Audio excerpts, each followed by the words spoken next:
fighting for a democracy. Fighting for a democracy.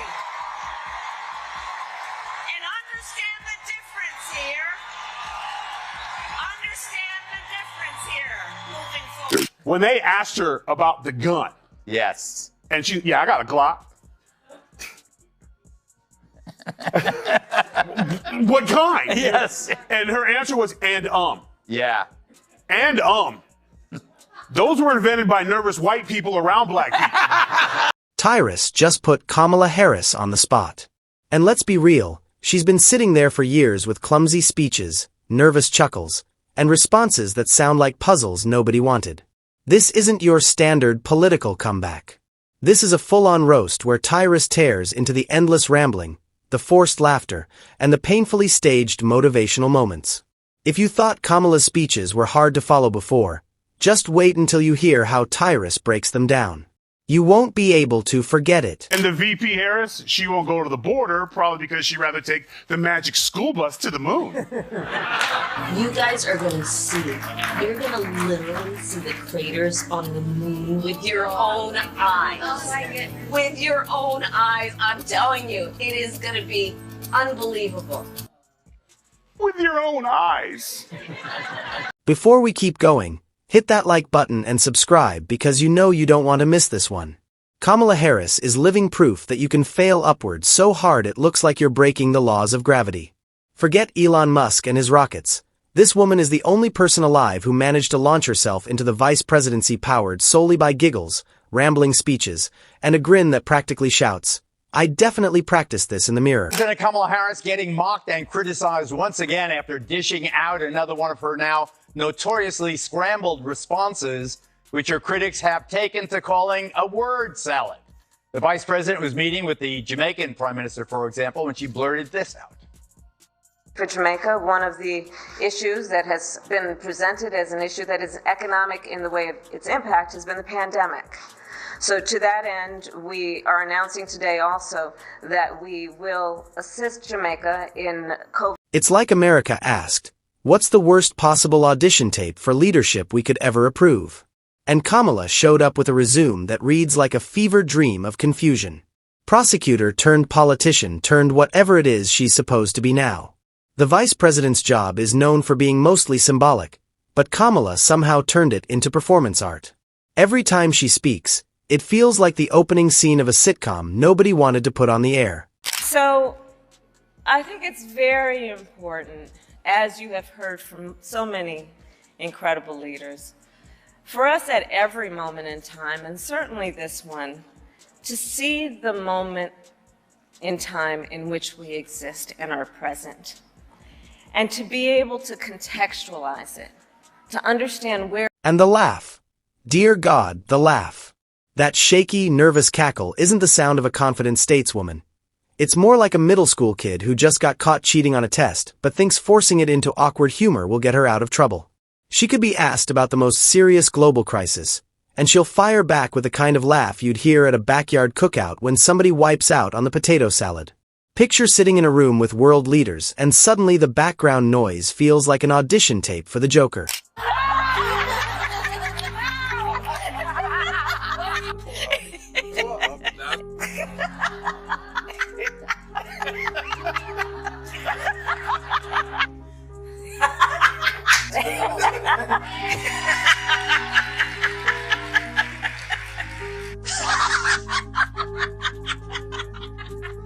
Kamala talks like she's stuck in a non-stop job interview for a position she never read the description for. She strings words together as if she's solving a riddle on the spot, but forgets she's the one who wrote it. Listening to her speeches is like cracking open a fortune cookie that was drafted by ChatGPT running on 1% battery.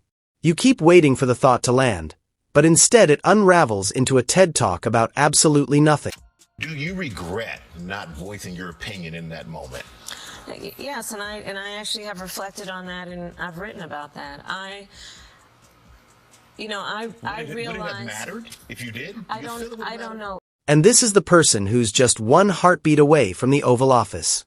The idea, apparently, was that she'd bring charisma, relatability, and inspiration to the ticket. Instead, She brought Google Translate stuck on shuffle mode. Watching her try to fire up a crowd is like seeing someone accidentally hit shuffle on a playlist called Corporate Buzzwords 2008. She drops in words like moment, importance, together, future, and then, boom, another cackle. Speech over. This isn't just harmless awkwardness. It's incompetence disguised in a pantsuit. Look at her record. One moment she's cracking down on truancy like it's a national security threat, with parents facing jail because their kids skip school. The next, she's acting like she's always been the fun auntie who just wants fairness for all. That's not political growth. It's wardrobe changes. Kamala treats politics like a drag show where every night's theme is whatever polls best. I thought it was amazing that no one asked. You told the American people that President Biden was better than he ever was, and you couldn't keep up with him. And then he gets pulled out of the race because he has dementia. So on the record, you are saying that a old man with dementia, or whatever they want to call it, outworked you. And you were even the last person in the room. So why are you running for president again? And the 2020 campaign. What a spectacle. She kicked things off with all the hype. Flashy rallies, the promise of being the groundbreaking candidate. Then reality stepped in and voters collectively said, yeah, hard pass. Her presidential run imploded so quickly you'd think it was backed by crypto. She didn't even survive to the primaries. She went from next big thing to next week's trivia answer in record time. But instead of disappearing, she was handed the vice presidency because apparently crashing and burning is now the best resume builder in DC. Fast forward to today, and we've got a VP who somehow manages to be both invisible and cringe at the same time. Her marquee assignment was the border. Remember that? She was supposed to handle the immigration crisis, but her plans seem to be doing literally everything except showing up at the actual border. It's like giving someone the title of lifeguard and watching them set up their chair 3 blocks away from the pool. Instead, she jetted off to Central America and told people not to come. As if that's how migration works. Oh wow, the vice president said don't come. Guess we'll just stay here in poverty and violence. Brilliant. Moving forward, she couldn't move forward from that sentence. My IQ moved backward. Kamala Harris is basically the group project partner who never does any work but insists on giving the final presentation. She shows up late, adds nothing of value, and then takes the mic with rambling chatter. Afterward, she laughs like she nailed it. If politics had Yelp reviews, Kamala's would say 2 stars, showed up, didn't deliver, laughed too much, would not recommend. Her approval ratings are slower than dial-up internet. Whether it's that awkward cooking video, the staged photo ops, or her endless stream of "we are in the moment of this moment" speeches, it all feels like a parody. If Saturday Night Live didn't already exist, Kamala would have inspired it. She's not connecting with voters, she's doing improv comedy without knowing it. And her foreign policy slip-ups make it worse. Sending Kamala to meet world leaders is like sending the class clown to negotiate with the principal. It's not serious, it's entertaining for the wrong reasons. Other countries must look at her and think America is playing a joke. Is this real? Did you actually send this person as your representative?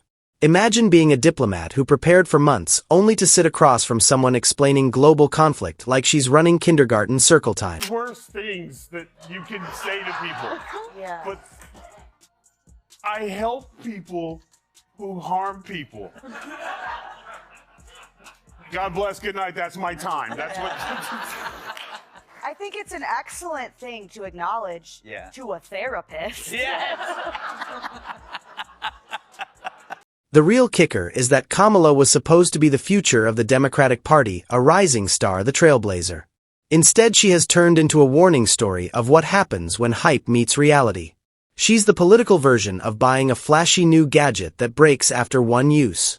Bright package, no substance, yet she keeps moving forward, not because she's effective, not because people trust her, but because the system keeps holding her up. If mediocrity had a patron saint, Kamala Harris would be canonized instantly. She's not breaking barriers, she's stumbling over them, then laughing like it was planned. At this stage, the only real achievement she has secured is making late-night comedy writers unnecessary. You don't need jokes when the reality is this funny. Every clip of her speaking is its own punchline. She's the first politician whose speeches need a laugh track, not because they're clever, but because without it you're just staring in confusion. Kamala Harris is what happens when politics turns into performance, when looks matter more than results. She is the living picture of style without substance, except the style is awkward and the substance is missing. America didn't elect a leader, it elected an open mic night experiment. I don't think Kamala will ever hold public office again. Better not. I don't think you can come back from it. Wasn't that she was outfought. Lost. It wasn't that she lost. I think you can certainly lose an election and run a good election. While she might believe she's shaping her brand for the future, the reality is she's locking in her place as the vice president people will laugh about for decades. Forget Madam Vice President, history will remember her as the word salad queen, the woman who giggled her way into office and laughed whenever responsibility came knocking. Kamala Harris has turned into the type of politician who even makes her own supporters uncomfortable. It's not because she's divisive or extreme, it's because she's awkward. It's like she's allergic to being clear. She could describe water and somehow make it confusing. And just when you think she might finally make a point, she cuts it off with that laugh, that high-pitched, nervous sitcom side character laugh. If presidential debates ever turned into comedy nights, Kamala wouldn't even need a mic. She'd just step on stage, laugh for 5 minutes straight, and call it a policy stance. The laugh is her shield, her exclamation mark, her reset button, but most of all it's her tell. The laugh says, I have no idea what I just said, and neither do you, so let's pretend it was funny. She never saw the video. Yeah. Okay? That's not someone who describes a video. Yeah. That's someone that they handed this to her, and she was like, elephants? Oh, I'll take it from here. And then she went out there. And she was not drunk. She was hungover, because she's way worse when she's hungover. That was hungover because she kept saying the same thing over and over again. Her supporters always claim she's judged unfairly because she's a woman of color, but the truth is the criticism has nothing to do with identity. It's about the fact that she has the political instincts of a broken GPS, always recalculating and never actually reaching a destination. People don't cringe because she's female, they cringe because she's the walking version of an awkward icebreaker game. She fought to keep inmates locked up for cheap labor, and voters remembered. She stood on debate stages trying to paint herself as a champion of justice while her old decisions popped up like embarrassing Facebook posts. People weren't buying it. Her whole campaign collapsed faster than a paper straw in soda. And the downfall wasn't only about her record, it was about her failure to connect. Kamala Harris is the type of politician who talks like she's addressing a room of interns forced tea. They surrounded, and then they formed a circle. And then they got together.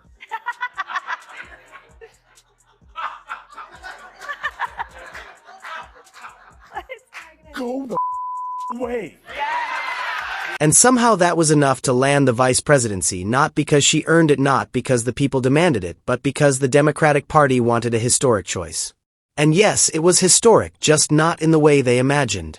Instead of becoming a symbol of leadership, she's become a living reminder of why symbolism without substance is dangerous. Look at her role on the global stage. The vice president often travels to represent the nation, and Kamala has turned that into an international comedy tour. Every clip of her overseas feels like an SNL parody. She'll stand beside serious leaders nodding, smiling, then deliver a word salad that sounds like a group project speech where she clearly didn't read the assignment. Other leaders probably go home asking, is this really the best America could send? It's humiliating.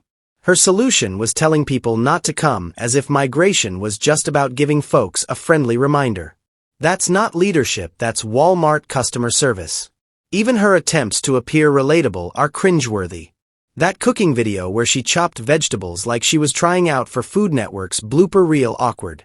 The staged photo ops where she tries to appear natural but ends up looking like a wax figure, painful. She has the charm of an AI-generated influencer who doesn't blink enough. So powerful at the convention when you said you have guns. No, at the debate. At the debate, I'm a gun owner. Tim Walz is a gun owner. know that. If And I thought somebody that was breaks in powerful. my house, they're getting shot. Sorry. Yes, I hear that. I hear that. Probably should not have said that. But my staff will deal with that later. Yeah. I'm talking about the first time I've ever seen Oprah Winfrey stutter. Yeah. She was like, what she wanted to say, remember that stupid you said at the, which, was it the debate or was it the DNC that I think drew me out? And Stedman's pissed, he was double parked, waiting for this. Like, she literally said nothing. She's Like Oprah couldn't. If Oprah can't save you, nobody can. Her approval ratings show all of this.